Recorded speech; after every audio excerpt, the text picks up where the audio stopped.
सौरमंडल निर्माण क्षेत्र में आपका स्वागत है। आज आप एक नया ग्रह बनाने के लिए हमारे कॉस्मिक सैंडबॉक्स का उपयोग करेंगे। पृथ्वी जैसा चट्टानी ग्रह बनाने के लिए आपको क्या चाहिए होगा, रहने योग्य रहने के लिए ये ग्रह कहाँ स्थित होना चाहिए और ये हमारे सौरमंडल के बाकी हिस्सों को कैसे प्रभावित करेगा, आइए जानते हैं इसी वीडियो में।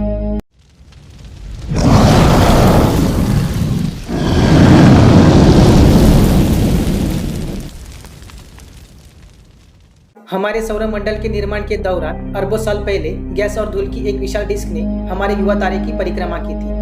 हाइड्रोजन, हीलियम और कई अन्य तत्व घूम गए। आखिरकार गुरुत्वाकर्षण ने इन कणों को एक साथ जोड़कर ग्रह जीवों का निर्माण किया। ये ग्रह बनने की उनकी यात्रा का पहला कदम था। आखिरकार वे प्रोटोप्लैनेट चट्टानी ग्रहों में विकसित हुए, जो गर्म आंतरिक और सौरमंडल में विकसित उच्च गलनांक वाले तत्वों से बने थे और भारी सौरमंडल में बर्फीले गैस दिग्गज बनते हैं। यह प्रक्रिया कई लाख वर्षों में हुई। तो क्या होगा यदि आप इस ग्रह निर्माण को तेजी से ट्रैक करते हैं? क्या आप विनाश के लिए अपना ग्रह स्थापित कर रहे होंगे? जीवन भर की निर्माण योजना पर आरंभ करने के लिए आपको कुछ कच्चे माल की आवश्यकता होगी। हमारे जैसे चट्टानी ग्रह का निर्माण करने के लिए आपको 4 प्रमुख तत्वों की आवश्यकता होगी, जो पृथ्वी की पपड़ी का 90% हिस्सा है। ऑक्सीजन महत्वपूर्ण होगा क्योंकि हमारे ग्रह पर सबसे प्रचुर मात्रा में तत्व है। यह क्रस्ट के द्रव्यमान्य का 47% और वायुमंडल का 21% हिस्सा बनाता है। दूसरा आवश्यक तत्व सिलिकॉन होगा, पृथ्वी की पपड़ी का 1 और 28% हिस्सा है। अन्य 2 आवश्यक तत्व एल्यूमिनियम और लोहा होंगे। केवल उन 4 के साथ आप अंतरिक्ष में अपनी चट्टान बना सकते हैं। लेकिन अगर आप चीजों को मसाला देना चाहते हैं तो आप कैल्शियम, सोडियम और मैग्नीशियम जैसे अन्य तत्वों के छोटे अंश जोड़ सकते हैं जो क्रस्ट बनाते हैं। लेकिन अब कठिन हिस्सा शुरू होगा। हमारे सौरमंडल के विकासशील दिन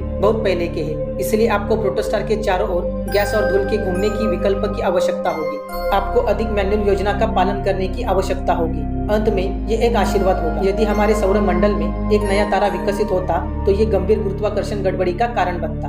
उल्लेख नहीं है 1700 डिग्री सेल्सियस जितना ऊंचा तापमान सब कुछ जला देगा। तो आपको ये सारी सामग्री कहाँ मिलेगी? आप मंगल और बृहस्पति के बीच स्थित शुद्ध ग्रह बेल्ट का खनन करके शुरू कर सकते हैं, लेकिन ये बहुत छोटी शुरुआत होगी। यहाँ आप चंद्रमा के द्रव्यमान्य का केवल 4% हिस्सा ही जमा करेंगे। यदि आप प्लूटो से आगे निकल जाते हैं तो आप ऊर्ट क्लाउड में काफी अधिक सामग्री जमा करने में सक्षम होंगे। अब आपके पास बर्फीले धूमकेतु जैसे वस्तुओं से लगभग 5 पृथ्वी के बराबर सामग्री का द्रव्यमान्य। अगला कदम अपने चमकदार नए ग्रह के लिए स्थान चुनना होगा। यदि आप चाहते हैं इसमें जीवन के लिए स्थितियां हो तो इसे रहने योग्य क्षेत्र में रखना आवश्यक होगा। इसका मतलब ग्रहों को हमारी सूरज की परिक्रमा 0.9 से 1.2 AU की दूरी पर करनी होगी।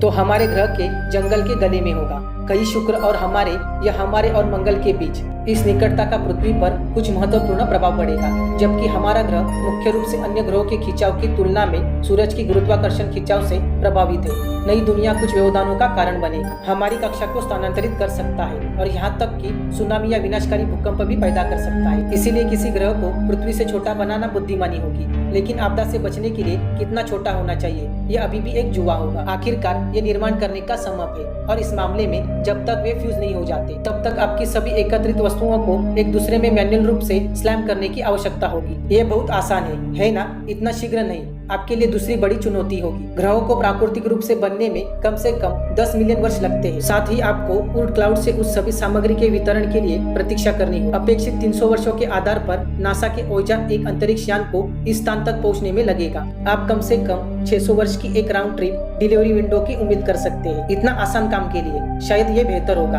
हमारे सौरमंडल के नाजुक संतुलन के अरबों वर्षों को बाधित न किया जाए। कौन जानता है एक नया ग्रह किस तरह के ग्रहों के व्यवधान के साथ आएगा। अगर हमने एक नया ग्रह बना लिया तो क्या हो सकता है, इसके बारे में हमने आपको पूरे विस्तार से बता दिया है। वीडियो अच्छा लगे तो लाइक करें, शेयर करें और सब्सक्राइब करें। हम जल्द मिलेंगे अगले वीडियो में, तब तक के लिए बाय।